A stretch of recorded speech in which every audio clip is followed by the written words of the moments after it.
He paid her $11,000 for one night, not for love, not for fame, but for something he called the ultimate fantasy. Hours later, his body was found in a luxury hotel, and the woman he adored online was in handcuffs. This is the story of an influencer who turned desire into danger, and a fan who learned that digital fantasy can bleed into the real world. Behind the flashing lights, court cameras, and deleted profiles lies a darker economy of lust, loneliness, and power. Because when fantasy becomes a transaction, someone always pays the price, sometimes with their life.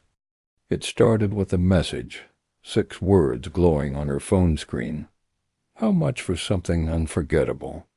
Her name online was Velvet Noir, an OnlyFans model who built her empire from dim hotel rooms and soft red light.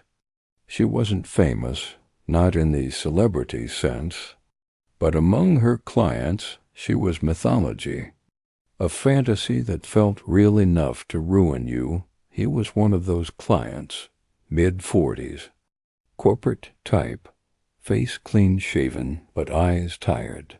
He sent $11,000 up front. No negotiation, no hesitation. He said he wanted a night that blurred pain and pleasure. And she, used to strange requests, agreed professionalism over instinct. The hotel room smelled like vanilla candles and expensive liquor.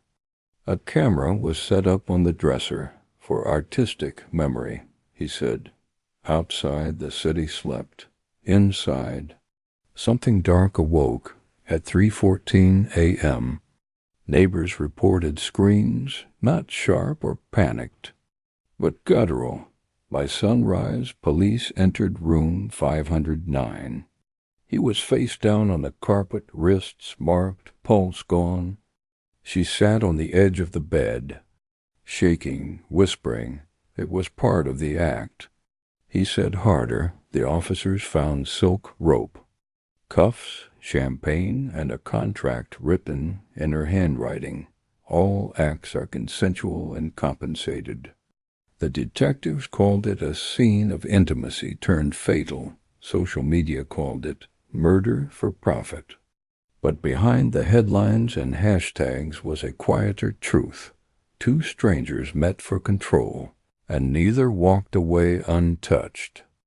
The police station felt like a fridge. Cold light, no air.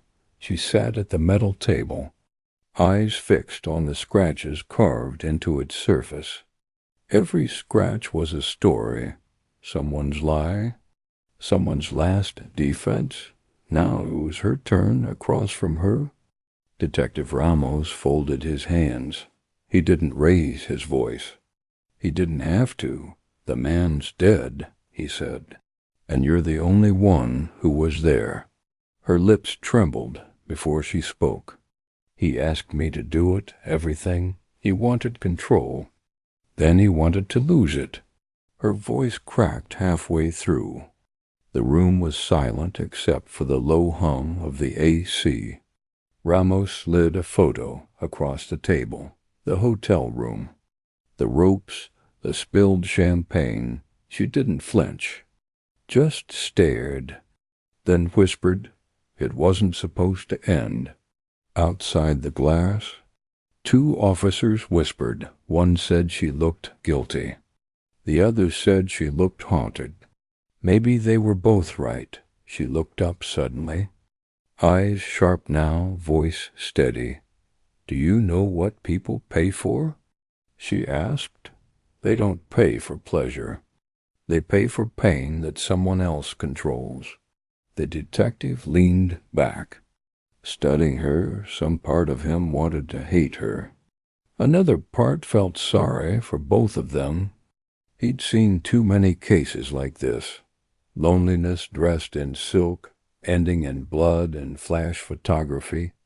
When they took her fingerprints, she whispered, will they still talk about me online? No one answered, but the red light on the interrogation camera blinked twice, like it was saying yes.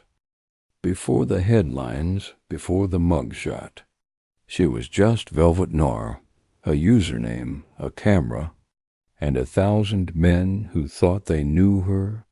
In truth, she never existed, not really. Velvet was a performance stitched together from desire and desperation. Every like, every tip, every message built the illusion stronger. By day she was Alana Pierce, quiet, polite, invisible. A barista who smiled at strangers, but couldn't meet her own eyes in the mirror. By night she became a fantasy that strangers worshipped. The camera was her altar, and she sacrificed herself to it willingly in her apartment. The walls glowed with pink LED strips and digital shadows. Her phone buzzed constantly, notifications, requests, promises. Each ping was a heartbeat, each subscriber a confession, but there was one name that appeared again and again. Marcus, the client who would change everything. He said she made him feel seen. He said she made him forget the world outside. And in her loneliness, she believed him. Over time, the lines blurred, their chats grew darker. Their fantasies deeper, he started paying for her silence. Not her voice. He sent her jewelry, flights, poems that felt like curses. She told herself it was love. But even love can start to sound like a threat. In one of her last live streams before the incident, Velvet looked straight into the camera and said, "Sometimes I think the internet wants to eat us alive." Nobody noticed. The chat flooded with heart emojis, and she smiled, the practice smile of someone slowly disappearing. It was supposed to be a fantasy, controlled, scripted, safe. But fantasies don't stay inside the script. When she entered the hotel room that night, it felt rehearsed. The candles were lit exactly as she described in their chats. The silk cuffs neatly folded on the bed, the champagne still sweating in its bucket of ice. He smiled like he'd been waiting his entire life. And maybe he had. They talked first, like actors before a scene. He asked if she trusted him. She nodded, even though the word trust suddenly felt wrong in her mouth. The camera light blinked red, recording. Every breath was captured, every heartbeat documented. She told him the safe word twice. He said he didn't need it. The act began like every other choreography of control. But somewhere between restraint and release, something broke. He wanted more. She wanted to stop, harder. He said. She obeyed. Then silence. The kind of silence that screams louder than anything else. She pulled away, shaking. His body didn't move. His eyes didn't blink. The camera kept recording. She whispered the safe word again, as if it could rewind time. But time had already left the room when she finally called the front desk. Her voice sounded like someone else's, calm, detached, like she'd stepped out of herself to watch from a distance. Later she'd tell the police she didn't mean to hurt him. And maybe she didn't, but in that room power turned into punishment, and the performance became a confession. By the time the trial began, Alana Pierce was no longer a person. She was a headline, a thumbnail, a whisper that filled every comment section. The world didn't want justice. It wanted a spectacle. Reporters camped outside the courthouse like vultures, waiting for movement. Inside, the air smelled of perfume and panic. She wore gray, not red. Her lawyer said color makes juries nervous. The prosecutor's voice was sharp enough to cut glass. He called her manipulative, calculating, dangerous. The jury scribbled notes, pretending not to look at her. When the footage played, the room changed temperature. The camera's red light flickered on the screen, and everyone saw the final seconds. A shadow, a still body, a pause, gasps echoed. But Alana didn't move. Her face was unreadable. Carved from guilt and exhaustion, she wasn't crying anymore. She had run out of tears weeks ago. Her defense said it was an accident, a consensual act gone wrong. The prosecution said it was ego, revenge, power.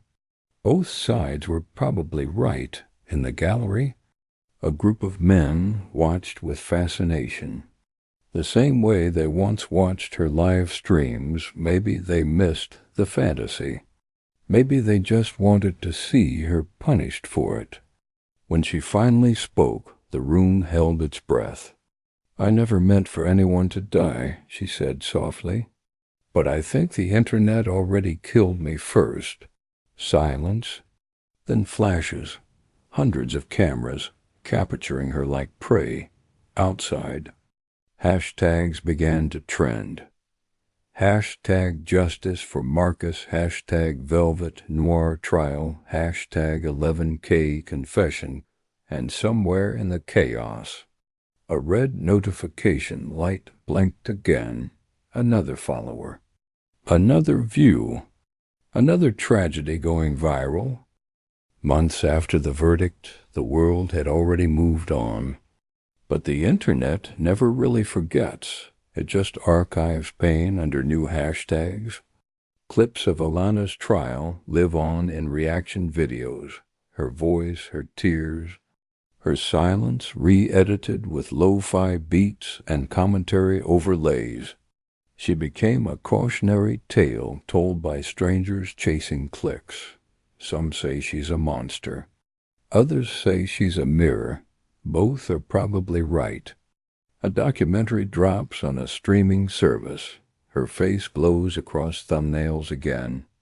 Velvet Noir, the girl who charged $11,000 for oblivion. It trends for a week, then disappears beneath newer tragedies. Her old apartment is now an Airbnb. Guests take selfies where the pink LEDs once glowed. They caption it hashtag True Crime Tour and tag the location for fun. The comments read, "Crazy story LO." Meanwhile, deep in an anonymous archive, the original footage sits sealed. Every frame is labeled evidence, every breath, recorded history, online. Her fan pages mutate into conspiracy boards. Some insist she was framed, others swear she's alive. Streaming under a new name, maybe both versions are true in the age of infinite screens. At 3 a.m., somewhere, a teenager scrolls past her story and whispers, "She was beautiful," then swipes to the next video, and just like that, Velvet Noir becomes legend, a ghost in the algorithm. Not alive, not gone, but forever replaying. Because on the internet, no one really dies. They just buffer forever. If you thought the horror ended here, you're wrong. What other dark rituals and forbidden practices are still being performed in secret? Dive deeper into the chilling world of haunted ceremonies, banned footage, and eerie folklore that refuses to stay buried. Click on the playlist to uncover terrifying recordings, lost evidence, and disturbing stories they never wanted you to see. Don't forget to like, comment, and subscribe for weekly uploads of spine-tingling footage and dark tales that echo from the shadows. This is the Forbidden's Archive, where the hidden truth and haunting evidence come to life.